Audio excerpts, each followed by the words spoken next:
Alors, nous allons commencer. Bienvenue à tous et à toutes et bonjour.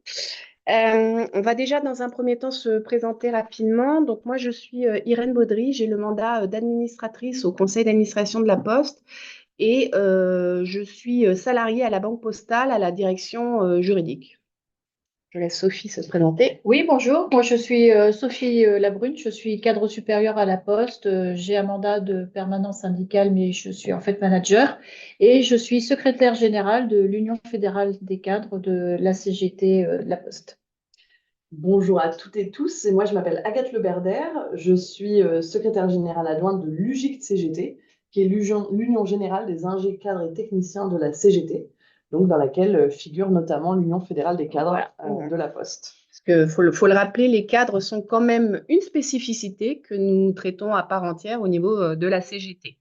Alors, en ce qui concerne le déroulé du webinaire, on va d'abord commencer par quelques actualités. Ensuite, il y aura des sondages, donc ce sera assez interactif. Vous pourrez répondre en même temps dans l'outil. On aura ensuite quelques données sur les cadres et professions techniciennes et intermédiaires et le temps de travail.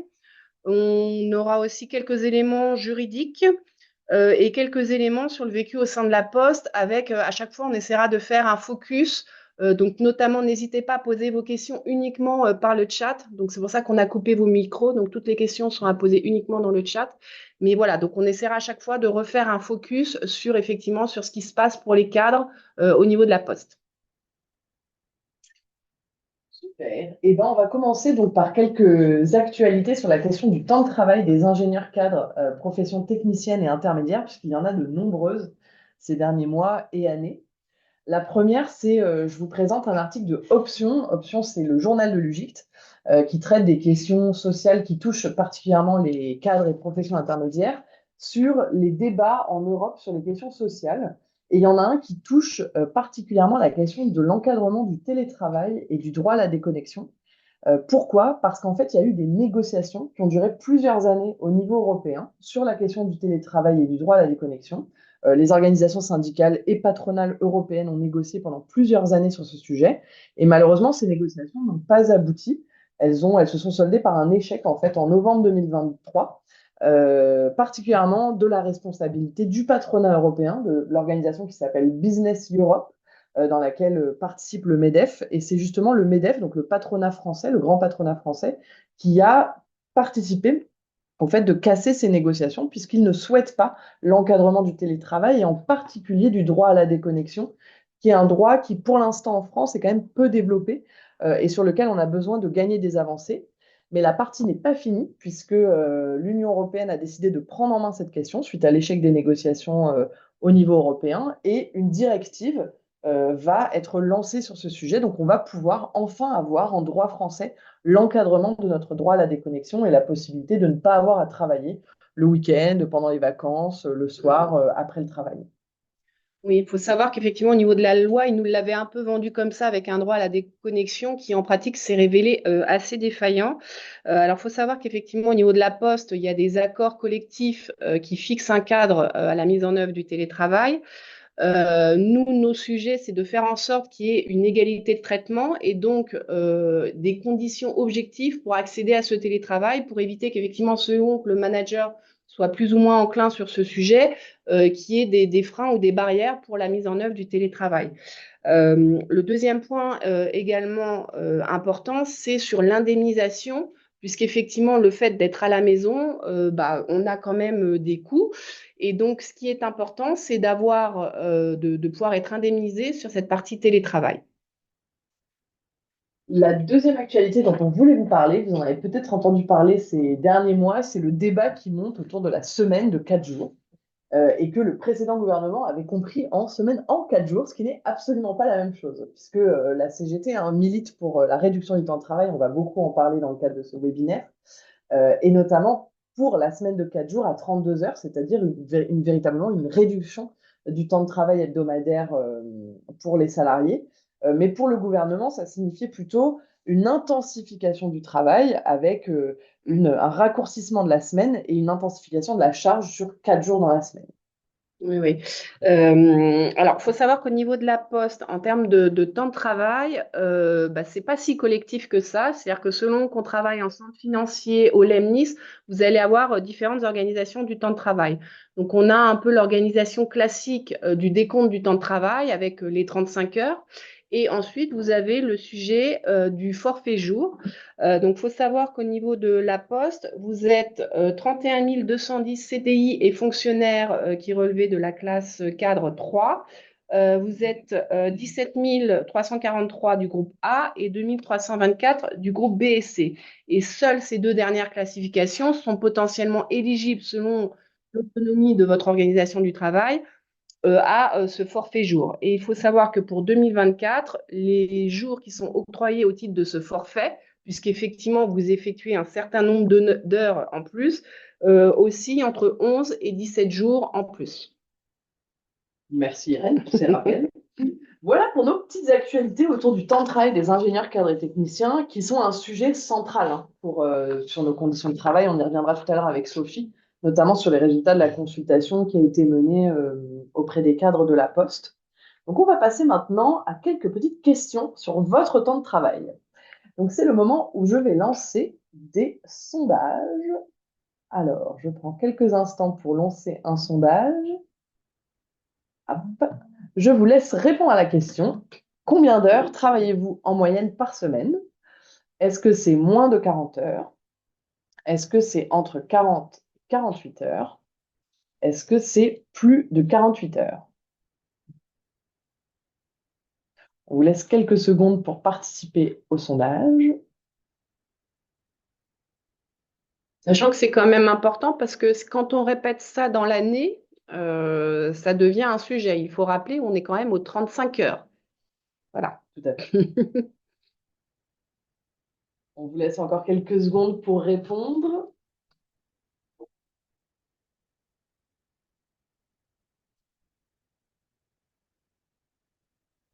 Alors, hop, les résultats du sondage. Donc, vous êtes la moitié à indiquer travailler moins de 40 heures. Donc, a priori, vous respectez vos 35 heures. Vous faites peut-être des heures supplémentaires quelquefois dans la semaine. Et une partie quand même aussi à expliquer travailler plus de 40 heures, donc entre 40 et 48 heures. On rappelle que 48 heures, c'est la durée maximale hebdomadaire imposée par la loi. C'est aussi issu d'une directive européenne qui date des années 90 et qui est un cadre très protecteur pour les salariés en France. Heureusement que ce cadre existe. Malheureusement, il n'existe pas pour les salariés au forfait jour, puisque explicitement par le Code du travail, les salariés au forfait jour sont exclus de l'application des 48 heures hebdomadaires. On va passer à une deuxième question. Hop, notre question numéro 2, qui est: estimez-vous que votre charge de travail est parfois déraisonnable? Alors, on vous laisse répondre quelques secondes à cette question sur la charge de travail. La charge de travail, qu'il faut le rappeler, est le corollaire du temps de travail, parce que l'idée, c'est que dans un temps de travail imparti, on arrive à effectuer son travail, ce qui n'est pas gagné, et ce qui explique justement pour les cadres au forfait jour que dans le cadre de l'évaluation annuelle de votre travail, vous ayez une petite case à cocher, c'est est-ce que votre charge de travail est supportable ou pas. Donc, au-delà de la case à cocher, il y a quand même des échanges à avoir sur ce sujet avec les managers. Tout à fait. Alors, donc on va mettre fin au sondage. Merci pour vos réponses. Donc, vous êtes quand même 100% des participants à ce webinaire à nous dire que vous estimez que votre charge de travail est parfois déraisonnable. C'est un signal qui est fort. Irène vient de le dire. La question de la charge de travail raisonnable, c'est le cadre juridique du forfait jour. C'est-à-dire qu'on peut être au forfait jour, c'est cette modalité d'organisation du travail sans décompte du temps de travail, mais la contrepartie, c'est qu'il faut un respect de son autonomie au travail. Il faut pouvoir s'assurer que le salarié est véritablement autonome dans l'organisation de son travail et surtout que sa charge de travail soit raisonnable. Et c'est la raison pour laquelle on vous pose régulièrement la question, tous les ans, de savoir si votre charge de travail est raisonnable. Alors, cocher une case, est-ce suffisant pour vérifier que la charge de travail est raisonnable? Ça, c'est à vérifier et la jurisprudence varie sur le sujet et c'est un point d'appui pour vous parce que si vous considérez que votre charge de travail est déraisonnable et surtout que votre employeur n'a pas réussi à la faire réduire malgré vos alertes, bah, c'est important. C'est important de pouvoir le signaler, notamment à la CGT pour être accompagné. On va passer à la dernière question. Hop. Et j'en profite sur les forfaits jours. Sachez qu'en fait, justement, comme il n'y a pas d'horaire de travail, on ne sait jamais si vous avez une tuile le matin ou machin. Vous n'êtes pas obligé de poser des demi-journées parce que celle-là, on nous l'a souvent faite. Quand vous êtes cadre au forfait jour, si vous arrivez à 11 heures, vous arrivez à 11 heures. Il n'y a pas de demi-journée à poser. Petit message, voilà. Alors, notre dernière question, c'est en lien avec la question de l'équilibre vie pro, vie perso, évidemment. Vous arrive-t-il de travailler en dehors de vos heures de travail, c'est-à-dire le week-end, pendant vos congés, parfois le soir, la nuit, en fait, vous êtes revenu du travail et vous vous reconnectez pour pouvoir finir des dossiers? Et donc là, ouais, on est sur le sujet de la déconnexion. On vous laisse encore quelques secondes pour répondre.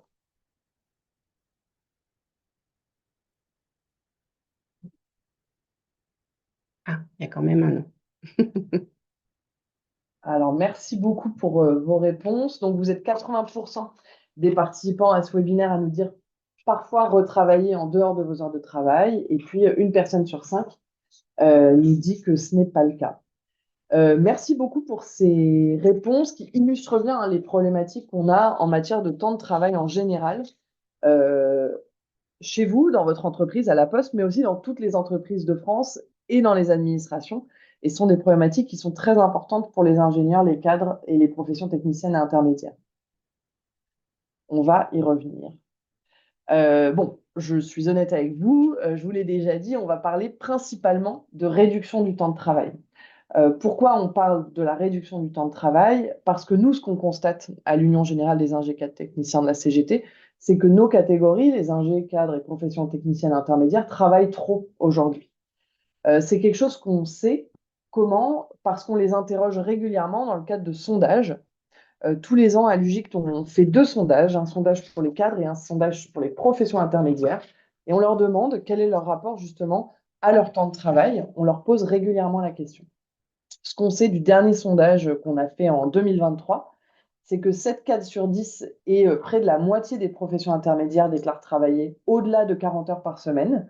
Ça ressemble beaucoup aux résultats que vous venez de faire, qu'on vient d'obtenir avec ce sondage, puisque une partie d'entre vous disait travailler au-delà de 40 heures par semaine.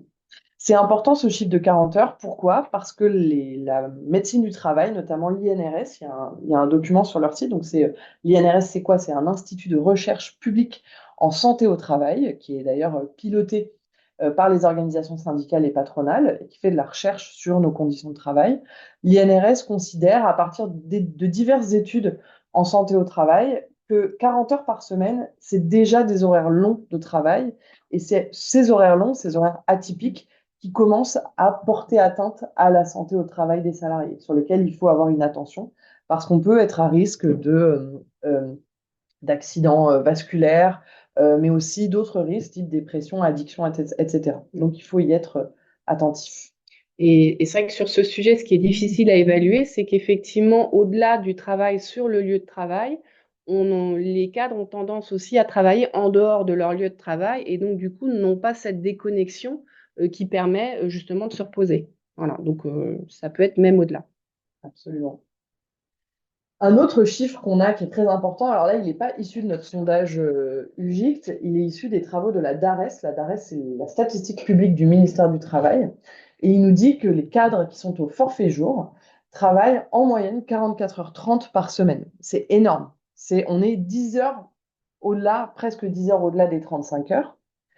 C'est beaucoup plus que les cadres qui ne sont pas au forfait jour, c'est-à-dire les cadres qui sont au décompte horaire aux 35 heures avec des heures supplémentaires. Et quand on fait ce calcul sur l'année, on constate que les cadres au forfait jour travaillent en moyenne 200 heures de plus que les cadres qui ne sont pas au forfait jour. Et alors à l'UGICT, on a décidé de faire un petit calcul de coin de table à partir de cette donnée. On a mesuré ce que ça représente en équivalent temps plein de travail de cadre, ces fameuses 200 heures par an par cadre. Et en fait, en équivalent temps plein, ça représente 300 000 emplois de cadres aux 35 heures. Et 300 000 emplois de cadres, c'est précisément le taux, le nombre de chômeurs cadres actuellement, de cadres privés d'emploi qu'on décompte en France. Donc, on se dit, quand on tire un peu les ficelles, que peut-être si on encadrait le forfait jour, s'il était mieux appliqué, qu'il ne conduisait pas à des dépassements horaires tels que celui qu'on vous présente aujourd'hui, eh ben, on pourrait peut-être répondre à la problématique d'emploi des cadres, notamment des cadres seniors, qui ont beaucoup de mal à retrouver un emploi. Et ce chiffre est à mettre en regard des 11 jours et 17 jours qui sont octroyés. Vous voyez bien que les 11 jours qui sont octroyés au titre du forfait jour ne correspondent pas à ces 44 heures 30 par semaine fois toute l'année, quoi. Une autre donnée qu'on a, c'est cette fois-ci sur la question des heures supplémentaires, puisque souvent les cadres sont au forfait jour. Il y a un cadre sur deux qui désormais en France est au forfait jour. Mais ce qu'on sait aussi, par exemple, sur les professions intermédiaires et techniciennes, c'est qu'il y en a un grand nombre qui font des heures supplémentaires. Et parmi ces personnes qui font des heures supplémentaires, il y en a un tiers qui déclarent que leurs heures sup ne sont ni récupérées ni rémunérées. On rappelle que ça, c'est totalement illégal. Les heures sup doivent être d'une part décomptées, d'autre part rémunérées. Et si elles ne sont pas rémunérées, il y a une possibilité de les récupérer, mais il faut qu'elles soient par ailleurs majorées, puisque c'est le principe des heures supplémentaires. Elles sont payées plus, elles sont récupérées sur un volume plus important. Or, aujourd'hui, on a une grande partie des salariés qui déclarent que ce n'est pas le cas. Donc, elles font tout simplement du travail gratuit pour leur entreprise, leur administration. Et c'est vrai qu'au niveau de la Poste, vu l'organisation de la Poste, on est très tributaire des outils. C'est-à-dire qu'à chaque fois, il faut que ce soit paramétré dans l'outil, que le manager remplisse, que le salarié re-remplisse. Donc, en fait, il y a aussi une paperasserie, administrative qui peut bloquer aussi de cette rémunération.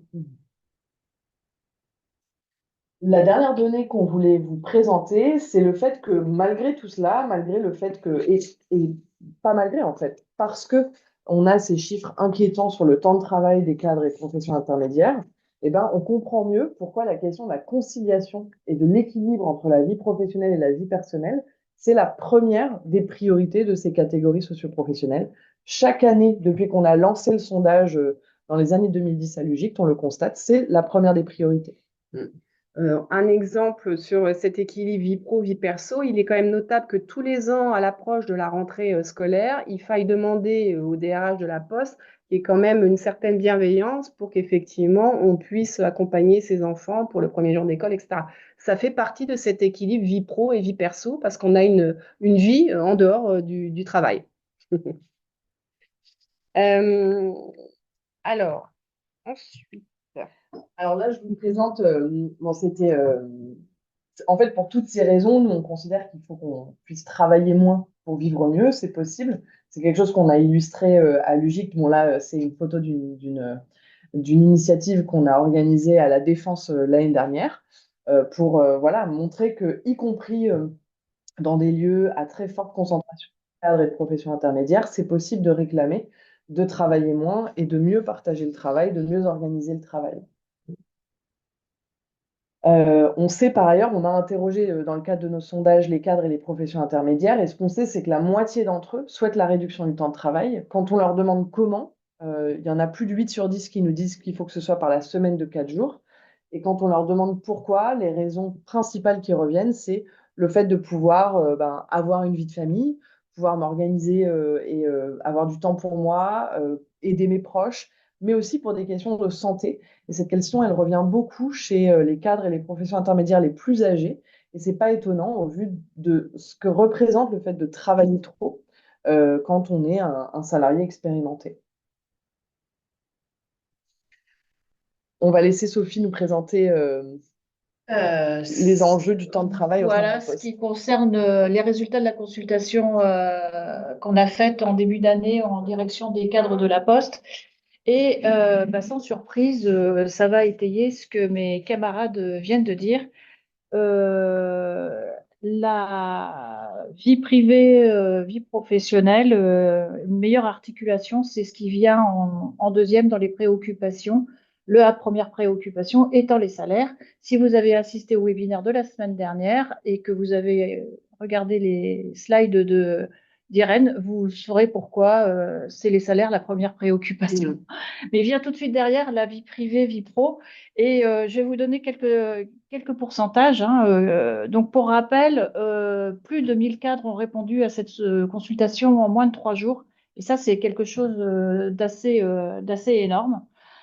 Et donc, on peut considérer que donc, la consultation, elle est quand même représentative du salariat cadre.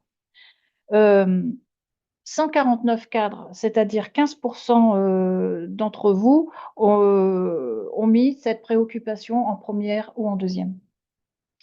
46% ce sont des commerciaux, 39% des managers, et le reste, ce sont des fonctions transverses et informaticiens. Donc, on se rend compte que, en fait, ceux qui sont sensibles à ce sujet-là, ce sont les gens qui sont en contact soit avec la clientèle ou alors qui ont une équipe à manager.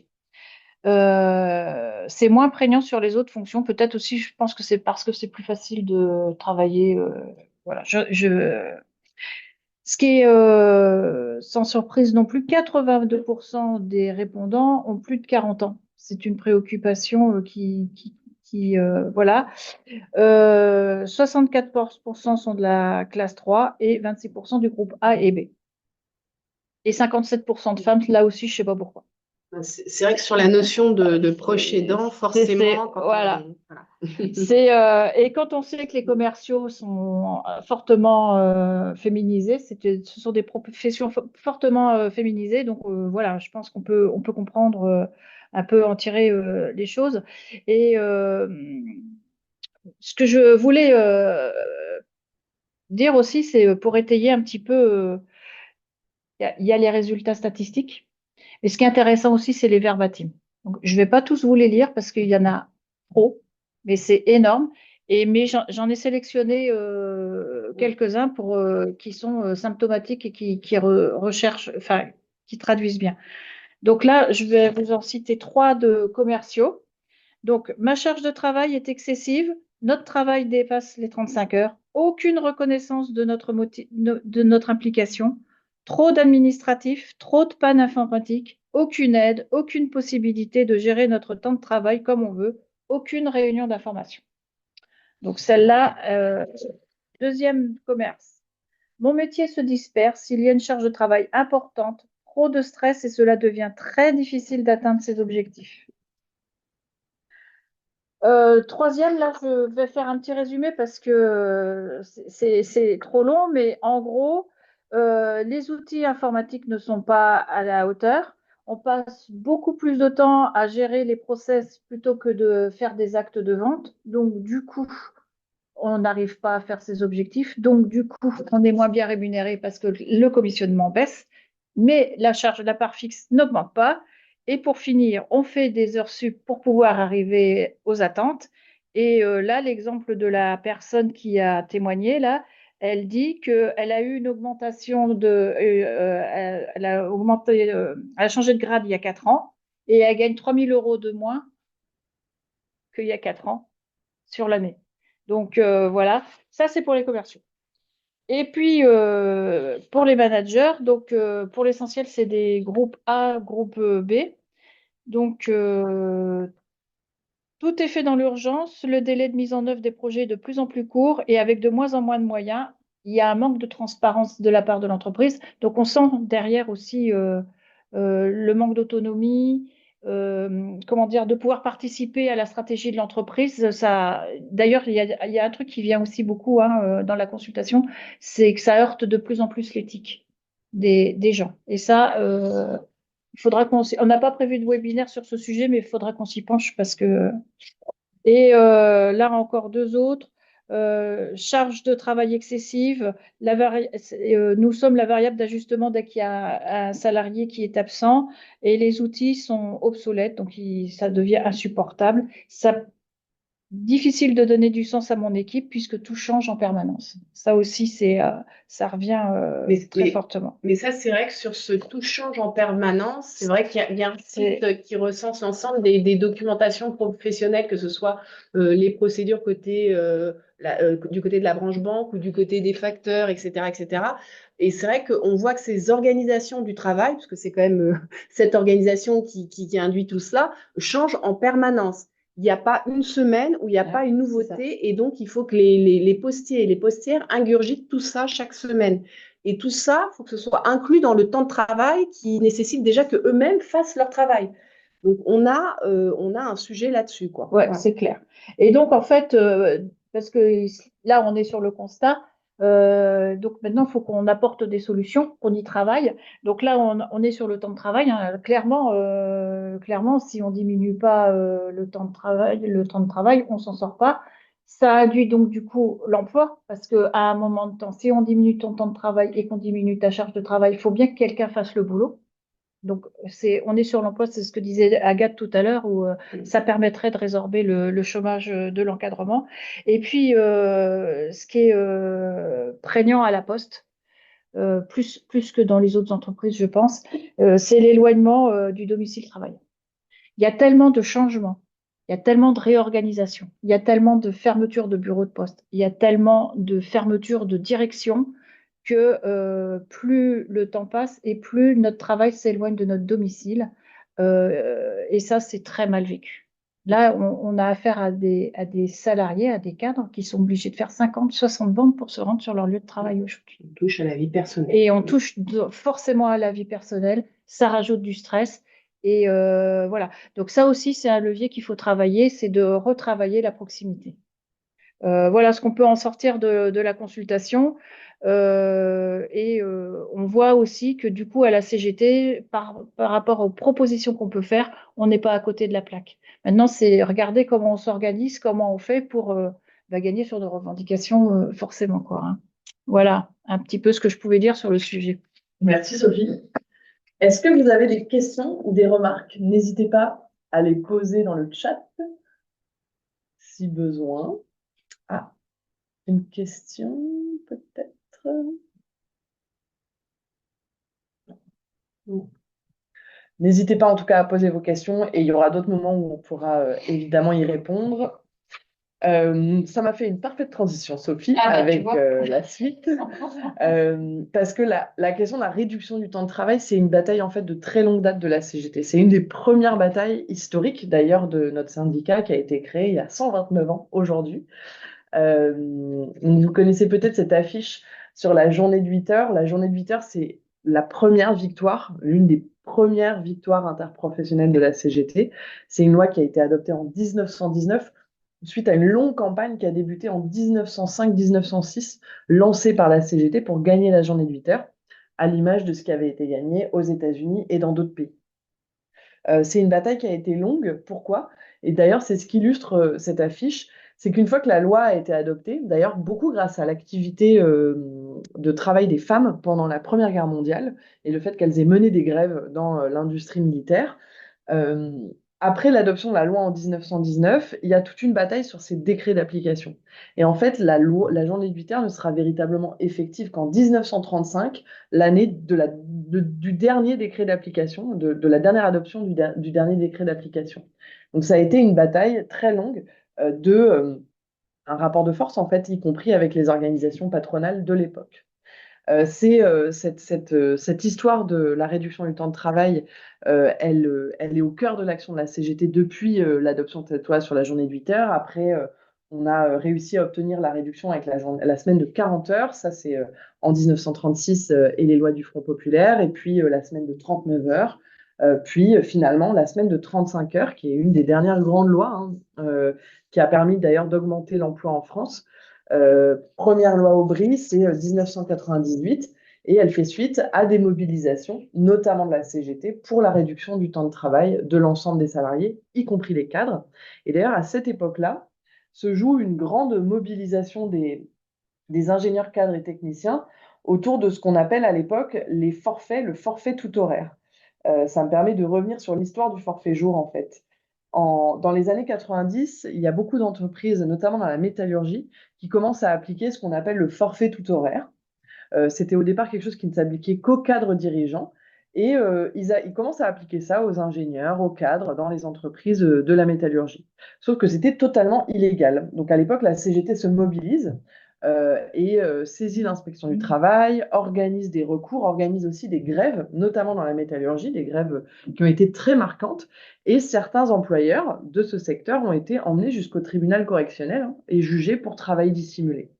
Face à cette panique du patronat, le patronat s'est organisé et c'est dans ce cadre-là qu'il a obtenu la mise en place du forfait jour, en fait, avec la deuxième loi Aubry de 2000.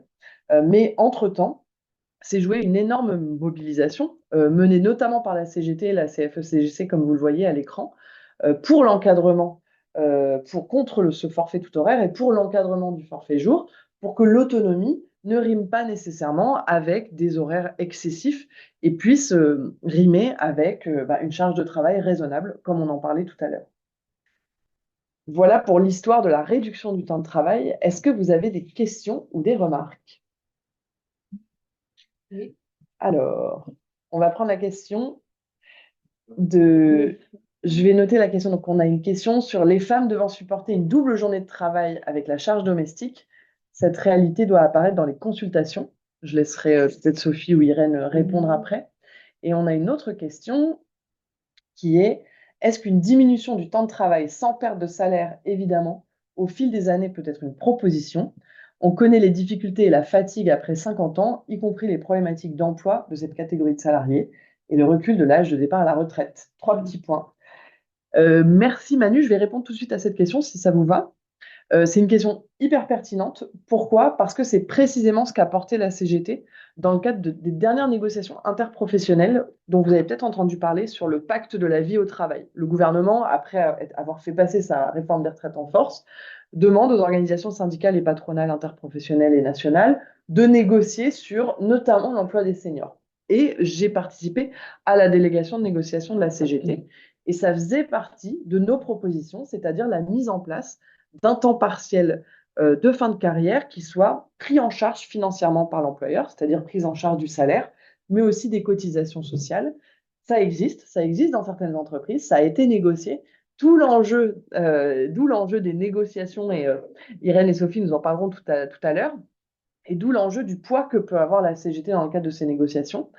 C'est une très bonne proposition. Il faut absolument des aménagements de fin de carrière pour les salariés expérimentés, tout simplement parce que, comme vous le dites dans votre question, Manu, eh ben, ce n'est pas possible de travailler plus longtemps dans les conditions qu'on connaît actuellement.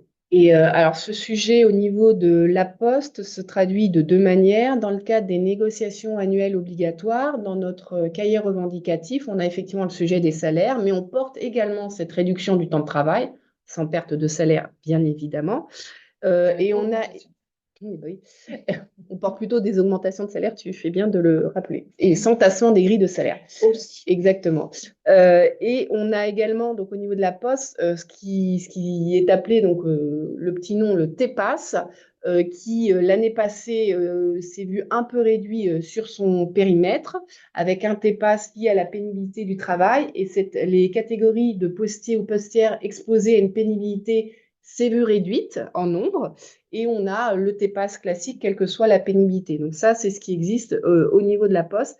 Mais on voit que en matière de ces droits, en matière de pénibilité, etc., il y a une réduction des acquis sociaux au fil des années, et donc notamment en termes de TEPAS, ça se réduit d'année en année. Sur la remarque sur le travail des femmes. Je viens la relire. Oui, sur le travail des femmes et double, on en discutait tout à l'heure. Oui. En fait, oui, dans la consultation, clairement, ça te pète à la figure. En fait, si tu veux, on le sait, c'est confirmé, quoi.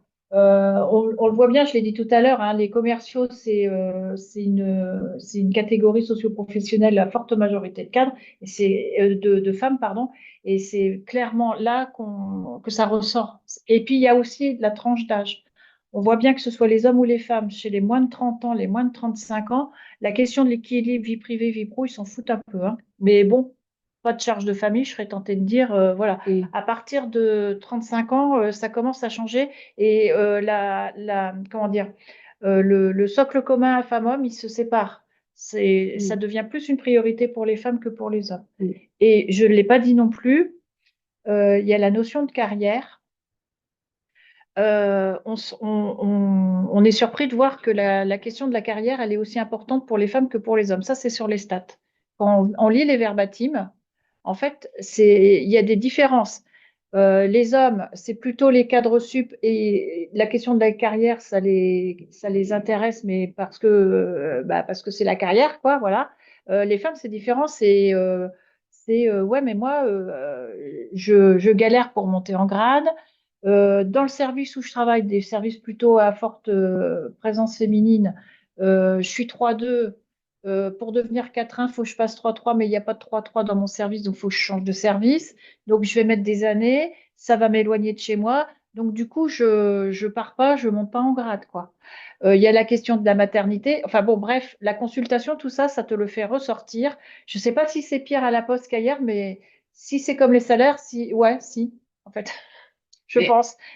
Et en plus, c'est que, alors peut-être que Irène me contredira, je sais pas, mais sur les bilans sociaux de la Poste, ça apparaît pas forcément, hein, c'est noyé dans la masse, en fait. Ben, Voilà, je sais pas, je te de passe toute la façon, parole. le bilan social de la Poste, vu que les données sont agrégées au national, Voilà, pour en tirer quelque chose d'exploitable, j'ai envie de vous dire, c'est compliqué. voilà, c'est ça. Surtout sur ce sujet-là. Oui. Mais effectivement, la double journée des femmes, voilà, bon, cette nuit, voilà, moi j'ai eu mon petit bout plus le chat qui s'y ont mis, parce que le sujet du temps de travail, c'est qu'il se définit en négatif du temps de repos. Mais si vous n'avez pas ce temps de repos, le temps de travail s'élargit automatiquement. Enfin, voilà, c'est toute cette question-là, en fait, et qui est beaucoup plus intense, effectivement, pour nous les femmes. Ça tombe bien, on est trois femmes autour de la table, mais voilà, donc c'est un sujet en soi. qu'a évoqué Sophie et aussi Irène, c'est ce qu'à la CGT, on analyse comme la boîte en verre dans laquelle Ouais, sont plastique enfermées les vert. femmes. Mm. On dit qu'elles sont enfermées entre quatre murs, qui touchent d'ailleurs différentes catégories de femmes différemment. Et en haut, il y a évidemment ce qu'on appelle le plafond de verre. Vous en avez déjà probablement entendu parler. C'est cette question de la carrière qui se joue, C'est carrément ça. c'est-à-dire l'impossibilité d'accéder à une carrière quand on est une femme parce que la question de la maternité ou de la présomption de maternité affecte la possibilité d'avoir des promotions, et ça c'est un problème. Et par ailleurs, la question des parois de verre, qui touche peut-être à la question de nos professions commerciales qui ont été évoquées à l'instant. Mais les parois de verre, c'est quoi? C'est l'idée que les femmes sont souvent euh, très présentes dans certains métiers. A contrario, les hommes sont très présents dans certains métiers, très concentrés. Les métiers dits masculinisés vont être des métiers avec des rémunérations plus importantes parce que ce sont des métiers à prédominance masculine, tandis que les métiers très féminisés auront des rémunérations moins importantes. Au niveau national interprofessionnel, on fait très souvent la comparaison entre un ingénieur et une sage-femme. Une sage-femme est dans une profession très féminisée de la santé qui est bien moins rémunérée, alors que les deux salariés, les deux travailleurs, ont tous les deux un même niveau de qualification, c'est-à-dire un bac plus 5. Et se retrouve peut-être au sein de la Poste la même problématique avec une concentration des femmes dans des métiers dans lesquels la rémunération est moins importante. La rémunération fixe, parce que tu as dans le cas typique des commerciaux, tu as la part variable commerciale. Mais cette part variable, elle est faite par rapport à la stratégie d'entreprise. Donc, en fait, il faut que tu vendes les produits à forte valeur ajoutée, je reprends, voilà, qui correspondent pas forcément aux besoins du client. Donc, hop, ça te choque ton éthique. Et si tu les vends pas, bah, tu es moins rémunéré. Et ton salaire en tant que tel, le salaire médian, je vais peut-être dire des bêtises parce que c'est pas des données chiffrées récentes que je vais citer, mais le salaire médian d'un commercial en interpro, c'est 3 500 euros, sans la part variable. À la poste, on n'est pas à 2 000 euros. Et on a un autre phénomène, je ne l'ai pas dit dans les verbatims, mais euh, pour attirer justement des salariés, ils font des fortes rémunérations. Et donc, du coup, vous avez quelqu'un qui a peu d'ancienneté dans l'entreprise qui peut avoir une rémunération bien supérieure à celui qui a 10 ou 15 ans d'ancienneté. Et confirmé dans les verbatims que j'ai lus là. Voilà. Et vous avez aussi des managers qui se retrouvent à manager avec un salaire nettement inférieur par rapport à les gens dont il a la charge, quoi. Donc on a des trucs assez aberrants. Question. Ouais, on a une Ouais, remarque sont de tirés Clément vers. qui nous dit les métiers féminisés sont tirés vers le bas. Bah, typiquement, on a l'exemple dans les centres financiers, nouvellement ça. les CREC, qui sont à forte dominante féminine, où il y a un sujet en termes de rémunération, d'évolution, de classification. Avec ce plafond de verre, c'est assez flagrant dans les centres financiers. Et la question du temps de travail et de la charge de travail, elle est centrale là-dedans. Parce que les attendus pour les salariés qualifiés à responsabilité, que sont les cadres, les professions intermédiaires et techniciennes, c'est des attendus qui sont parfois inatteignables pour les femmes, notamment au vu des charges de famille dont on parlait tout à l'heure. La question du présentéisme, le fait qui est très forte dans nos entreprises, nos administrations, elle est incompatible avec la possibilité de concilier sa vie personnelle. De toute façon, tu peux pas parce que ce que tu vas gagner en faisant des heures sup, tu vas automatiquement le dépenser dans la garde de l'enfant. Donc, le jeu en vaut pas forcément la chandelle. Après, on va sortir du cadre professionnel, mais se pose aussi le sujet sociétal. Pourquoi c'est toujours la femme qui a en charge? Alors, ça a tendance à évoluer. Enfin, j'espère. Il n'y a pas que chez moi parce que je suis mamie depuis pas longtemps et c'est mon fils qui garde sa fille. Mais je veux dire, c'est encore très présent que c'est le rôle de la femme de s'occuper des gamins. Et donc, du coup, voilà, ça touche le privé aussi, ça. C'est pour ça qu'il faut avoir un prisme général. Et donc, C'est ça. l'exemple typique, c'est les réunions qui commencent à 9 heures, alors que vous savez très bien que vous ne pourrez pas arriver avant 9h30. Typiquement, il faut, moi-même, au sein de ma direction juridique, j'ai un sujet, je l'ai remonté. Il y a même eu un sondage pour savoir est-ce que l'horaire vous convient. On répond que non. D'un point de vue familial, ça ne convient pas. Et ben, ils maintiennent l'horaire. Voilà, enfin, c'est des sujets récurrents et donc c'est des luttes, enfin, tous les jours pour faire accepter et faire reconnaître cette réalité quand même. Alors, hop, on va poursuivre. Donc, pourquoi la réduction du temps de travail, c'est un sujet syndical à divers titres et notamment en lien avec la période électorale qui s'ouvre, les élections professionnelles, les élections syndicales au sein de la Poste. D'abord parce que les organisations syndicales représentatives de la Poste, elles signent des accords, elles négocient et elles signent des accords s'ils sont bons. Et il y a plein d'accords qui sont signés en lien avec la question du temps de travail. C'est une matière du droit du travail qui est très propice aux accords, notamment dérogatoires, parce que depuis le début des années 2000, c'est le sujet du Code du travail qui donne lieu à des dérogations.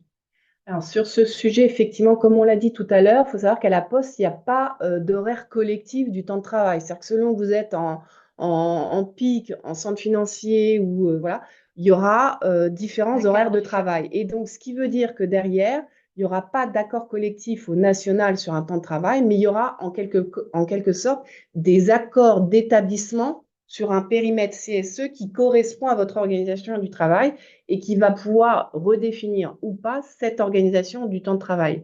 Donc, effectivement, le pourcentage de représentativité qu'aura une organisation syndicale au national, il est aussi important au niveau local pour vous être représenté dans le choix de votre organisation, de votre temps de travail. Donc, c'est à la fois au national et à la fois au local dans le choix que vous ferez.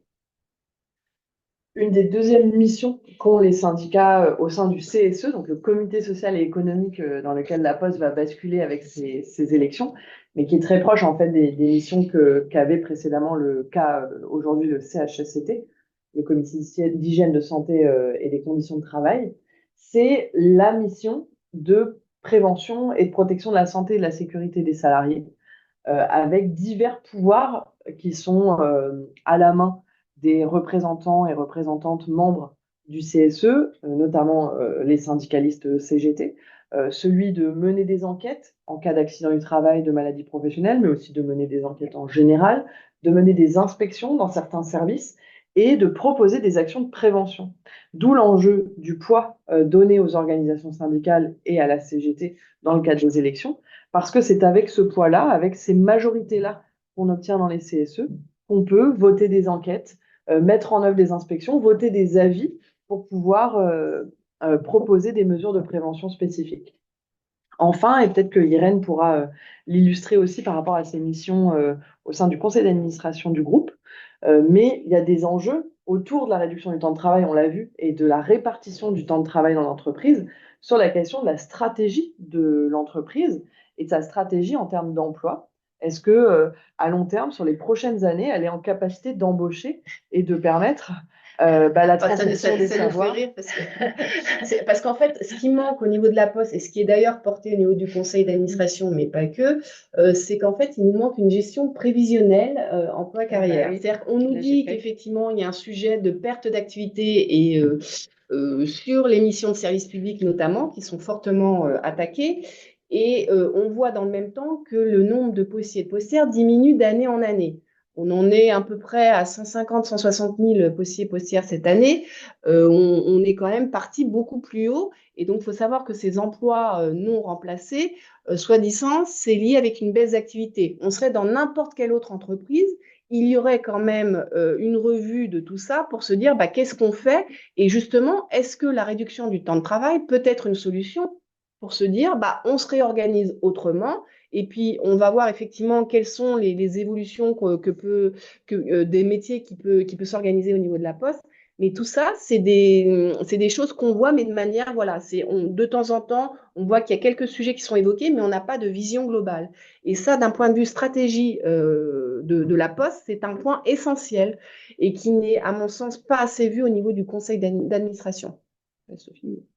Non, ben, tu as tout dit, Irène. T'es formidable.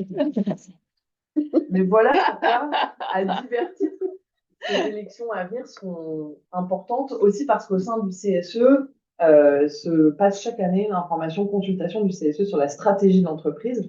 Et c'est notamment dans ce cadre-là que sont discutées la question des effectifs et du coup, en miroir, de la répartition du temps de travail et de comment on organise le travail dans l'entreprise. Alors, il y avait une question sur l'accord national sur le temps de travail à la Poste, mais c'est ce que je disais, c'est qu'en fait, vous avez une sorte de vitrine, parce que dans la convention commune, on nous dit aussi qu'il y a un horaire collectif, mais en fait, dans la vraie vie, on voit bien qu'il n'y a pas d'horaire collectif. Et c'est pour ça qu'en fait, ces accords, quelque part, qui datent d'ailleurs d'un certain temps, que les moins de 20 ans ne peuvent pas connaître, du coup, il faut plutôt aller voir les accords spécifiques à un certain périmètre, à un certain établissement pour connaître concrètement l'organisation du temps de travail. Et c'est pour ça que c'est difficile de parler du temps de travail en général à la Poste, puisqu'en fait, il y a autant d'organisation du temps de travail qu'il y a quelque part d'établissements et de lieux de travail. Voilà. Après, il y a le sujet effectivement des forfaits jours, où là, effectivement, vous avez quand même des accords collectifs. Voilà, mais ce qui n'est pas la majeure partie des postiers et postières. Est-ce que vous avez des questions, des remarques? N'hésitez pas dans le chat.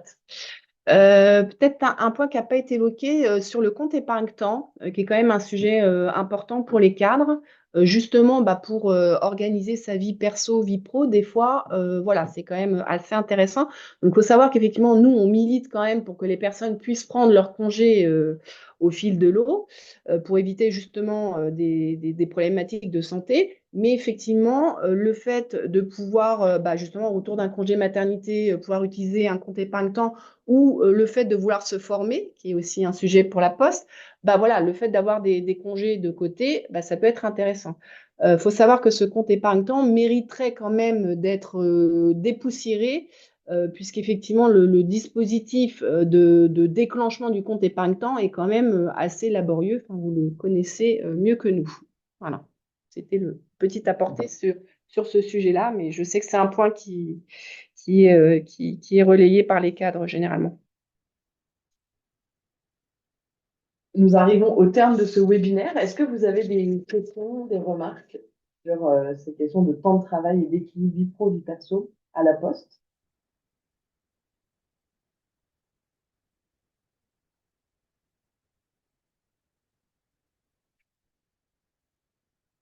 A priori, pas de questions de votre côté encore.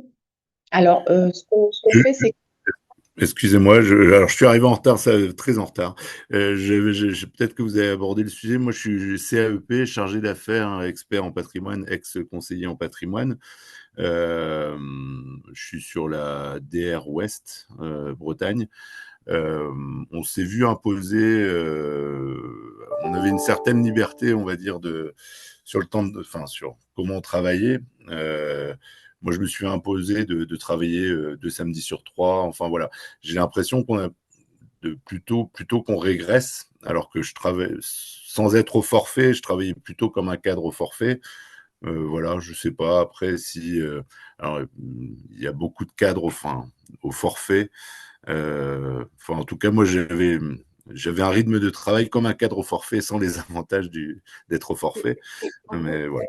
ce que vous dites, c'est que vous n'étiez pas rémunéré sur vos heures supplémentaires. Effectivement, c'est un point qui est remonté, c'est-à-dire qu'un certain nombre de postiers et de postières effectuent des heures supplémentaires sans les déclarer parce qu'ils disent, voilà, j'ai une charge de travail, il faut que je finisse parce que le client, bah, il souhaite quand même délivrer le service, donc ils pensent au client avant tout et pas à leur santé, et donc ils font des heures sup qui sont des fois pas rémunérées. Donc, ce qui, comme l'a dit Agathe, n'est complètement illégal d'ailleurs. Et sur le sens et l'autonomie, vous avez totalement raison. C'est que c'est un mouvement assez général, hein, quelles que soient les entreprises d'ailleurs, où on voit qu'effectivement les cadres perdent de plus en plus d'autonomie et de sens dans leur organisation du travail, puisque des fois, bah, bon, il y a le sujet de l'intelligence artificielle, ça nous fait le lien vers le prochain webinaire, qui peut décider à leur place de la manière d'organiser leur temps de travail. Faut savoir qu'il y a un outil, par exemple, sur l'organisation du temps de travail à la Poste qui s'appelle POP, POP IA. Donc, c'est vrai qu'on n'en a pas parlé, mais on voit bien que quelque part, il y a une dépossession des cadres de leur autonomie, de leur compréhension et de leur souhait de bien faire leur travail également. Donc, ce que vous dites, ça ne nous surprend pas malheureusement. Et effectivement, ce point peut notamment être traité, comme l'a dit Agathe, dans le cadre des futures instances au niveau de la Poste, C2SCT et CSE. Oui, il faut aussi rajouter, mais je pense que Arnaud doit le vivre également, c'est que il y a des cadres qui se chargent bien de dire, mais tu es des hiérarchiques plutôt, je dirais, Mmh. se chargent bien de dire, mais tu es cadre, tu n'as donc pas d'horaire. Et il faut tordre le cou à cette idée ça nous est tellement assonné en fait que on finit par le croire, quoi. Et ça, c'est assez prégnant aussi, hein. Alors, pour finir, on va vous mettre l'adresse email de l'UFC. Si jamais vous avez des questions, on va la mettre dans le chat pour que vous puissiez nous envoyer vos questions par email si vous en avez le cas échéant. Et notamment, si vous souhaitez vous syndiquer, vous pouvez du coup vous rapprocher soit en local les syndicats départementaux, soit auprès de l'UFC, dont on va mettre l'adresse email dans le chat. Eh bien, parce que le temps imparti Attends, touche à sa fin, du attends, coup, vous pourrez poser votre question par email. Qui... ouais, attends. Et peut-être, Vous il m'entendez ou reste. pas?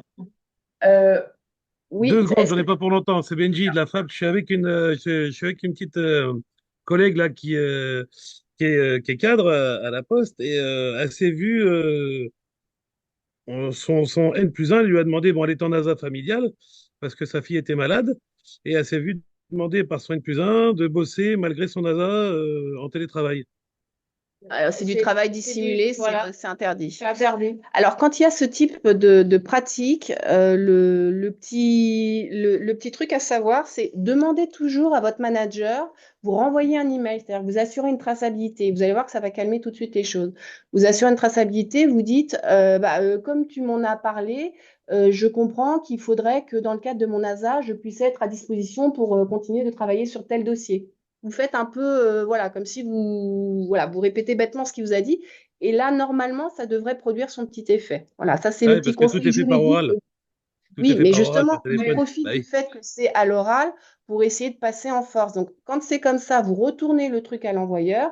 Ça, c'est une astuce un peu juridique, hein, de tracer les choses. Vous faites un email, vous reprenez ce que votre manager vous a dit pour être sûr. Voilà, vous dites juste, est-ce que j'ai bien compris ta demande managériale? tu me demandes de faire ça, c'est juste pour être sûr de bien comprendre. Vous avez le droit de demander des consignes, des précisions sur ce que quelqu'un vous demande, hein, qu'il soit manager ou pas d'ailleurs. Et du coup, le fait de tracer les choses, bah, vous allez voir que la réponse ne va peut-être pas être la même. Je pense que c'est quand même un point. Si ce n'est que c'est quand même illégal ce que la personne vous a demandé, hein. Voilà. Ok, merci beaucoup. De rien. Eh bien, écoutez, on vous remercie en tout cas pour votre attention. Eh bien, Voilà. le prochain webinaire, donc c'est jeudi 3 octobre à 12 heures et ce sera sur le thème de l'intelligence artificielle et de comment on articule ça avec notre travail. Merci à toutes et tous pour votre participation. N'oubliez pas de voter CGT, évidemment, aux Oui. élections provinciales à la Poste, et de nous rejoindre si vous le souhaitez. Tout le monde est le bienvenu et peut se syndiquer à la CGT, qu'on soit ingénieur, cadre, technicien, agent de maîtrise, Et oui. etc. Et comme dirait Georges, what else, hein. What else. Bonne journée à toutes et tous. Et, Bonne journée à vous. Bonne journée. Au revoir. Au revoir.